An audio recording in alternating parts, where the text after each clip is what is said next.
സുഹൃത്തുക്കളെ, ഒരു കപ്പൽ നോക്കൂ. സമുദ്രത്തിലെ ആയിരക്കണക്കിന് ടൺ വെള്ളത്തിന് പോലും ആ കപ്പലിനെ മുക്കാൻ കഴിയില്ല.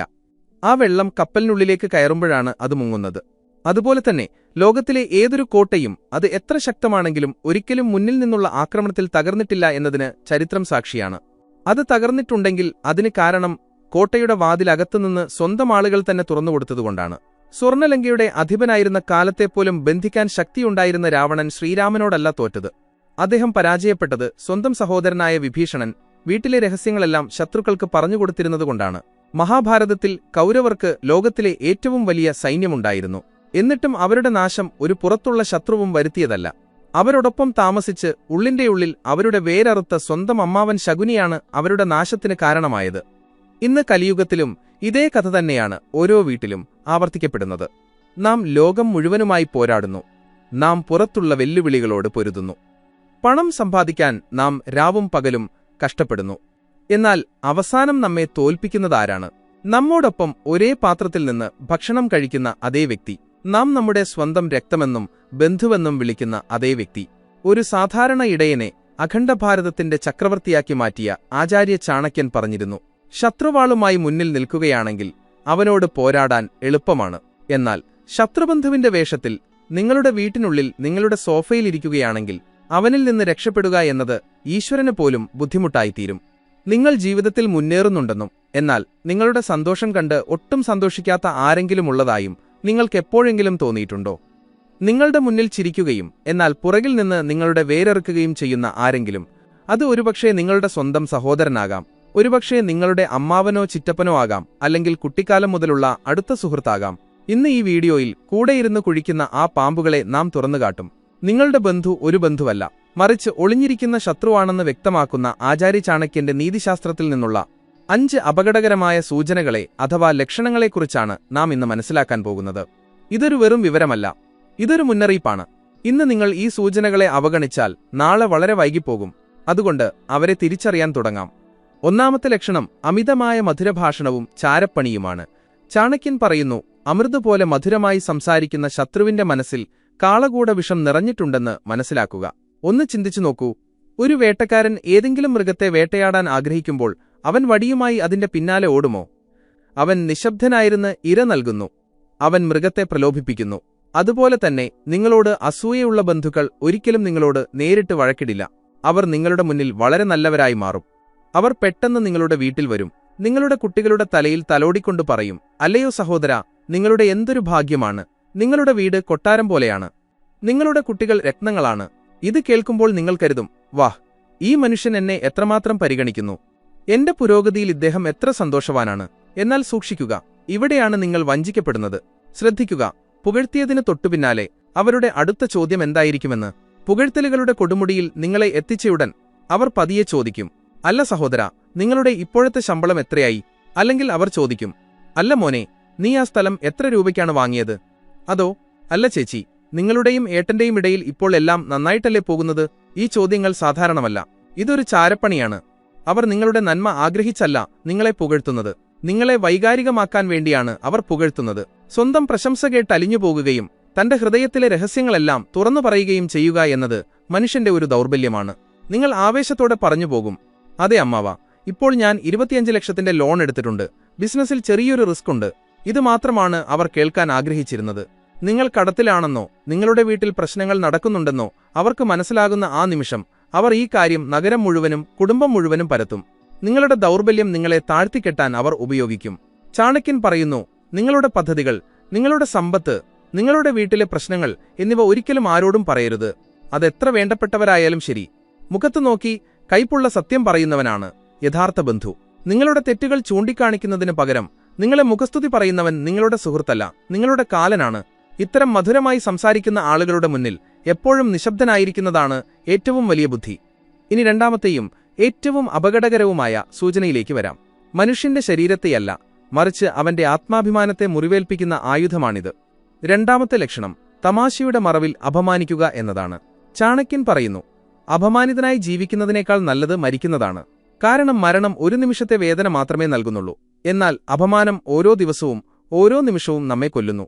നിങ്ങളുടെ ജീവിതത്തിൽ ഇത്തരം ബന്ധുക്കളെ നിങ്ങൾ തീർച്ചയായും കണ്ടിട്ടുണ്ടാകും. നിങ്ങൾ ഏതെങ്കിലും വിവാഹ പാർട്ടിയിലോ കുടുംബച്ചടങ്ങിലോ ആണെന്ന് കരുതുക. അവിടെ 10 പേർ നിന്ന് സംസാരിക്കുന്നു. അന്തരീക്ഷം സന്തോഷകരമാണ്. അപ്പോഴായിരിക്കും ആ വിഷമുള്ള ബന്ധു വരുന്നത്. അയാൾ എല്ലാവരുടെയും മുന്നിൽ വെച്ച് ഉച്ചത്തിൽ നിങ്ങൾക്ക് നേരെ വിരൽ ചൂണ്ടി പറയും, എന്താ രാഹുൽ, കേട്ടല്ലോ, 3 വർഷമായി സർക്കാർ ജോലിക്ക് പഠിക്കുകയാണെന്ന്. എന്തെങ്കിലും ആയോ, അതോ ഇപ്പോഴും അച്ഛന്റെ കാശിലാണോ ജീവിക്കുന്നത്? അല്ലെങ്കിൽ അവർ പറയും, അല്ല ചേച്ചി, നിങ്ങൾ വല്ലാതെ ക്ഷീണിച്ചു പോയല്ലോ. ഏട്ടൻ നിങ്ങൾക്ക് ഭക്ഷണമൊന്നും നൽകാറില്ലേ? അവരിത് പറയുന്ന നിമിഷം അവിടെ നിൽക്കുന്ന 4 പേർ ചിരിക്കാൻ തുടങ്ങും. നിങ്ങളുടെ മുഖം ചുവയ്ക്കും. നിങ്ങൾക്ക് ലജ്ജ തോന്നും. നിങ്ങൾ ദേഷ്യത്തോടെ അവരോട് ചോദിച്ചാൽ ഇതെന്ത് അഹങ്കാരമാണ് എന്ന്. അപ്പോൾ അവർ പെട്ടെന്ന് വാക്കുമാറ്റും. അവർ പറയും, അയ്യോ, നീ ഇതിന് സങ്കടപ്പെട്ടോ? ഞാൻ വെറുതെ തമാശ പറഞ്ഞതല്ലേ. നിനക്ക് തമാശ മനസ്സിലാക്കാനുള്ള കഴിവില്ല. ഇന്നത്തെ കുട്ടികൾക്ക് മുതിർന്നവരുടെ തമാശ പോലും സഹിക്കാൻ കഴിയില്ല. സുഹൃത്തുക്കളെ, എന്റെ വാക്കുകൾ മനസ്സിൽ ഉറപ്പിച്ചു വെക്കുക. ഇതൊരു തമാശയല്ല, ഇതൊരു മാനസിക യുദ്ധമാണ്. മനഃശാസ്ത്രം പറയുന്നത് ഉള്ളിൽ ശൂന്യത അനുഭവിക്കുന്ന വ്യക്തികളാണ് മറ്റുള്ളവരെ താഴ്ത്തിക്കെട്ടി സ്വയം വലിയവനാണെന്ന് തോന്നിപ്പിക്കാൻ ശ്രമിക്കുന്നതെന്നാണ്. എല്ലാവരുടെയും മുന്നിൽ വെച്ച് നിങ്ങളെ അപമാനിച്ച് തന്റെ നിലവാരം നിങ്ങളെക്കാൾ ഉയർന്നതാണെന്ന് തെളിയിക്കാനാണ് അയാൾ ആഗ്രഹിക്കുന്നത്. നിങ്ങൾ പരാജയപ്പെട്ടവനാണെന്ന് സമൂഹത്തിന് കാണിച്ചുകൊടുക്കാൻ അയാൾ ആഗ്രഹിക്കുന്നു. ഒരു ബന്ധു നിങ്ങളുടെ ദൗർബല്യങ്ങളെക്കുറിച്ചോ, നിങ്ങളുടെ വണ്ണത്തെക്കുറിച്ചോ, നിങ്ങളുടെ തൊഴിലില്ലായ്മയെക്കുറിച്ചോ, അല്ലെങ്കിൽ നിങ്ങളുടെ ദാരിദ്ര്യത്തെക്കുറിച്ചോ നിരന്തരം ചിരിക്കുകയാണെങ്കിൽ അയാൾ നിങ്ങളുടെ അഭ്യുദയകാംക്ഷിയല്ലെന്ന് മനസ്സിലാക്കുക. അയാൾ നിങ്ങളുടെ ശത്രുവാണ്. ഇത്തരം ആളുകളെ നിശബ്ദരാക്കാൻ ചാണക്യൻ പറയുന്ന ഒരു വഴിയേയുള്ളൂ: ഗൗരവം. അടുത്ത തവണ അയാൾ അങ്ങനെ തമാശ പറയുമ്പോൾ ചിരിക്കരുത്. അയാളുടെ കണ്ണുകളിലേക്ക് നോക്കി വളരെ ശാന്തമായി ചോദിക്കുക, ഇതിൽ ചിരിക്കാൻ മാത്രം എന്താണുള്ളത്? എനിക്ക് മനസ്സിലായില്ല, ഒന്ന് വിശദീകരിക്കാമോ? നിങ്ങൾ ഗൗരവത്തിലാകുന്ന നിമിഷം അവരുടെ ചിരി അവരുടെ തൊണ്ടയിൽ കുടുങ്ങും. അവർ പരിഭ്രാന്തരാകും. എന്നാൽ ഓർക്കുക, ഇത്തരം ആളുകളെ നിങ്ങളുടെ വീട്ടുപടി ഒരിക്കലും കടത്തരുത്. 3ാമത്തെ ലക്ഷണം നിങ്ങളുടെ പരാജയത്തിലുള്ള ഒളിഞ്ഞുകിടക്കുന്ന സന്തോഷമാണ്. ചാണക്യൻ പറയുന്നു, നിങ്ങളുടെ ദുഃഖത്തിൽ സങ്കടം അഭിനയിക്കുകയും എന്നാൽ കണ്ണുകളിൽ ഒരു പ്രത്യേക തിളക്കവുമുള്ള വ്യക്തിയാണ് നിങ്ങളുടെ ഏറ്റവും വലിയ ശത്രു. നിങ്ങൾ ഞണ്ട് മാനസികാവസ്ഥയെക്കുറിച്ച് കേട്ടിട്ടുണ്ടോ? ഒരു ബക്കറ്റിൽ 10 ഞണ്ടുകളെ ഇട്ടാൽ അത് മുകളിൽ നിന്ന് മൂടിവെക്കേണ്ട ആവശ്യമില്ല. എന്തുകൊണ്ട്? കാരണം ഒരു ഞണ്ട് കഷ്ടപ്പെട്ട് മുകളിലേക്ക് കയറാൻ ശ്രമിക്കുമ്പോൾ തന്നെ ബാക്കിയുള്ള 9 ഞണ്ടുകൾ അതിന്റെ കാലിൽ പിടിച്ച് താഴേക്ക് വലിച്ചിടും. ഞങ്ങൾക്ക് പുറത്തു പോകാൻ കഴിയില്ലെങ്കിൽ ഇവനെയും പോകാൻ അനുവദിക്കില്ല എന്നാണ് അവർ ചിന്തിക്കുന്നത്. നമ്മുടെ 90% ബന്ധുക്കളും ഈ ഞണ്ടുകളെപ്പോലെയാണ്. നിങ്ങൾ അവരേക്കാൾ മുന്നോട്ടു പോകുന്നത് അവർ ആഗ്രഹിക്കുന്നില്ല. നിങ്ങളുടെ വീട് അവരുടേതിനേക്കാൾ വലുതാകുന്നത് അവർ ആഗ്രഹിക്കുന്നില്ല.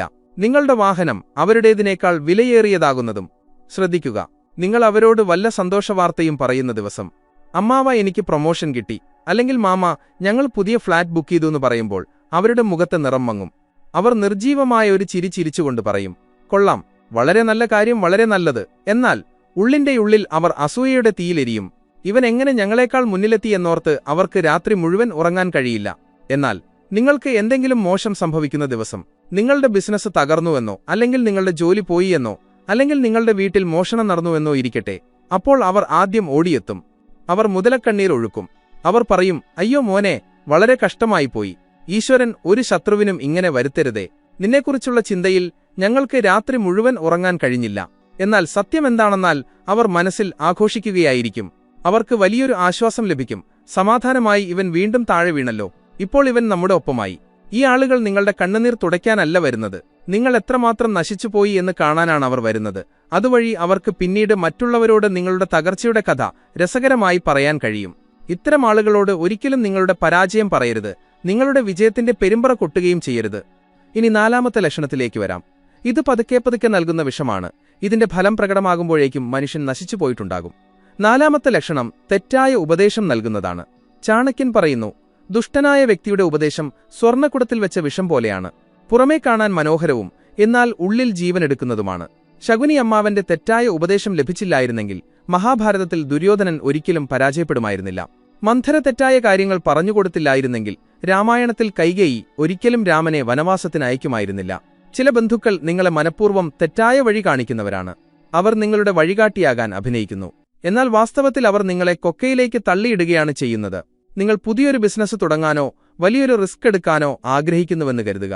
നിങ്ങൾ ആവേശത്തോടെ അവരുടെ അടുത്ത് ഉപദേശം ചോദിക്കാൻ പോകും. നിങ്ങൾ പറയും, മാമാ, ജോലി ഉപേക്ഷിച്ച് സ്വന്തമായി ഒരു സ്റ്റാർട്ടപ്പ് തുടങ്ങിയാലോ എന്ന് ഞാൻ ചിന്തിക്കുകയാണ്. അവർ നിങ്ങളുടെ തോളിൽ കൈവയ്ക്കും.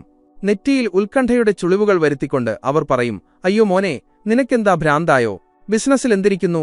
ഞാൻ ലോകം കണ്ടിട്ടുള്ളതാണ്. ഇതിൽ വലിയ റിസ്ക് ഉണ്ട്, നീ തകർന്നുപോകും, തെരുവിലിറങ്ങേണ്ടി വരും. അതിനേക്കാൾ നല്ലത് സുരക്ഷിതമായ ചെറിയൊരു ജോലി ചെയ്ത് സമാധാനത്തോടെ ഭക്ഷണം കഴിക്കുന്നതാണ്. അല്ലെങ്കിൽ നിങ്ങൾക്ക് തീർച്ചയായും നഷ്ടം സംഭവിക്കുന്ന എവിടെയെങ്കിലും പണം നിക്ഷേപിക്കാൻ അവർ നിങ്ങളോട് പറയും. ഇപ്പോൾ ചോദ്യമിതാണ്, അവർ എന്തിനാണ് ഇങ്ങനെ ചെയ്യുന്നത്? അവർക്ക് ശരിക്കും നിങ്ങളെക്കുറിച്ച് ഉത്കണ്ഠയുണ്ടോ? അവർ ഭയപ്പെടുന്നു. നിങ്ങൾ റിസ്ക് എടുത്ത് വിജയിച്ചാൽ നിങ്ങളെക്കാൾ വലിയ ആളായി മാറുമെന്ന് അവർ ഭയപ്പെടുന്നു. നിങ്ങളുടെ വാഹനം അവരുടെ വാഹനത്തേക്കാൾ വലുതാകും. നിങ്ങളുടെ വീട് അവരുടെ വീടിനേക്കാൾ മനോഹരമാകും. ഇതവരുടെ അഹങ്കാരത്തിന് സഹിക്കാൻ കഴിയില്ല. അതുകൊണ്ട് നിങ്ങൾ എപ്പോഴും ഭയത്തോടെ കഴിയണമെന്ന് അവർ ആഗ്രഹിക്കുന്നു. നിങ്ങൾ സുരക്ഷിതരായിരിക്കണമെന്നും എന്നാൽ അവർക്ക് താഴെയായിരിക്കണമെന്നും അവർ ആഗ്രഹിക്കുന്നു. ഓർക്കുക, ആ വഴിയിലൂടെ സഞ്ചരിച്ചവരിൽ നിന്നോ നിങ്ങളുടെ നന്മ ശരിക്കും ആഗ്രഹിക്കുന്നവരിൽ നിന്നോ മാത്രം ഉപദേശം സ്വീകരിക്കുക. ഇങ്ങനെ ഭയമുള്ളവരും അസൂയപ്പെടുന്നവരുമായ ബന്ധുക്കളുടെ വാക്കുകേട്ട് നിങ്ങളുടെ സ്വപ്നങ്ങളെ കഴുത്തുഞെരിച്ച് കൊല്ലരുത്. നിങ്ങളുടെ ബുദ്ധി ഉപയോഗിക്കുക, കാരണം നിങ്ങളുടെ വിജയം അവർക്ക് തോൽവിയായി അനുഭവപ്പെടുന്നു. അഞ്ചാമത്തെയും ഏറ്റവും വലിയ ലക്ഷണം പ്രതിസന്ധിയിൽ അപ്രത്യക്ഷമാകുക എന്നതാണ്. ചാണക്യൻ പറയുന്നു, യഥാർത്ഥ സുഹൃത്തും യഥാർത്ഥ ഭാര്യയും യഥാർത്ഥ ബന്ധുവും അടിയന്തര സാഹചര്യത്തിൽ, അതായത് പ്രതിസന്ധി ഘട്ടത്തിൽ നിങ്ങളോടൊപ്പം നിൽക്കുന്നവനാണ്. സന്തോഷത്തിന്റെ സമയത്ത് ആയിരക്കണക്കിന് ആളുകളെ കിട്ടും. നിങ്ങളുടെ പോക്കറ്റിൽ പണമുള്ളപ്പോൾ, നിങ്ങളുടെ വീട്ടിൽ പാർട്ടികൾ നടക്കുമ്പോൾ, നിങ്ങൾ വിരുന്നുകൾ നൽകുമ്പോൾ ഈ ബന്ധുക്കൾ ആദ്യം വന്ന് സോഫയിലിരിക്കും. അവർ ഏറ്റവും വിലയേറിയ മദ്യം കുടിക്കും, ഏറ്റവും നല്ല ഭക്ഷണം കഴിക്കും. അവർ നെഞ്ചത്തടിച്ചു പറയും, അയ്യോ, നമ്മളൊക്കൊറ്റ കുടുംബമല്ലേ, നിന്റെ ദുഃഖം ഞങ്ങളുടെ ദുഃഖമാണ്. എന്നാൽ നിങ്ങൾക്കൊരു ആപത്ത് വരുന്ന ദിവസം, നിങ്ങൾക്ക് അപകടം സംഭവിക്കുന്ന ദിവസം, നിങ്ങളുടെ വീട്ടിൽ രോഗം വരുന്ന ദിവസം, അല്ലെങ്കിൽ നിങ്ങൾക്ക് പണത്തിന് വലിയ അത്യാവശ്യം വരുന്ന ദിവസം, അന്ന് ഇവരുടെ ഫോൺ സ്വിച്ച് ഓഫ് ആയിരിക്കും. അവർ നിങ്ങളെ മാർക്കറ്റിൽ കണ്ടാൽ വഴിമാറി നടക്കും. നിങ്ങൾ അവരുടെ വീട്ടിൽ പോയാൽ സാർ വീട്ടിലില്ല എന്നവർ ജോലിക്കാരനെ കൊണ്ട് പറയിപ്പിക്കും. അവർ ഒഴിവു കഴിവുകൾ പറയും. അയ്യോ സഹോദരാ, ഞാൻ തന്നെ വലിയ വിഷമത്തിലാണ്, അല്ലെങ്കിൽ എന്റെ തന്നെ അവസ്ഥ വളരെ മോശമാണ്, അല്ലെങ്കിൽ അയ്യോ നീ എന്താ നേരത്തെ പറയാഞ്ഞത്. 99% ബന്ധുക്കളും പരാജയപ്പെടുന്ന അവസാന പരീക്ഷയാണിത്. നിങ്ങളുടെ മോശം സമയത്ത് നിങ്ങളോടൊപ്പം നിൽക്കാത്ത വ്യക്തിക്ക് നിങ്ങളുടെ നല്ല സമയത്ത് പങ്കുചേരാനോ നിങ്ങളുടെ വിജയം ആഘോഷിക്കാനോ യാതൊരു അവകാശവുമില്ല. അവനെ നിങ്ങളുടെ ജീവിതത്തിൽ നിന്ന് പുറത്താക്കുക. അവൻ എത്ര അടുത്തയാളായാലും ശരി, അപ്പോൾ തന്നെ അവനെ ബ്ലോക്ക് ചെയ്യുക. കാരണം അവൻ ബന്ധുവല്ല, ഒരവസരവാദിയാണ്. അപ്പോൾ സുഹൃത്തുക്കളെ, നിങ്ങളുടെ കൂടെയിരുന്ന് കുഴിക്കുന്ന പാമ്പുകളെ തിരിച്ചറിയാനുള്ള ആ 5 ലക്ഷണങ്ങൾ ഇവയായിരുന്നു. ഒന്നാമത്തേത് അമിതമായ മധുരഭാഷണവും ചാരപ്പണിയും. രണ്ടാമത്തേത് തമാശയിൽ അപമാനിക്കൽ. മൂന്നാമത്തേത് നിങ്ങളുടെ പരാജയത്തിലുള്ള സന്തോഷം. നാലാമത്തേത് മനഃപൂർവ്വം തെറ്റായ ഉപദേശം നൽകൽ. അഞ്ചാമത്തേത് പ്രതിസന്ധിയിൽ അപ്രത്യക്ഷമാകൽ. അവസാനമായി ആചാര്യ ചാണക്യന്റെ ഈ വാക്ക് എപ്പോഴും ഓർക്കുക: പാമ്പിന് പാല് കൊടുത്താൽ അതിന്റെ വിഷമേ വർദ്ധിക്കൂ, അത് അമൃതാകില്ല. ഇത്തരം വിഷമുള്ള ബന്ധുക്കളോട് വഴക്കിടരുത്, അവരോട് തർക്കിക്കരുത്, അവരെ പറഞ്ഞ് മനസ്സിലാക്കാൻ ശ്രമിക്കരുത്.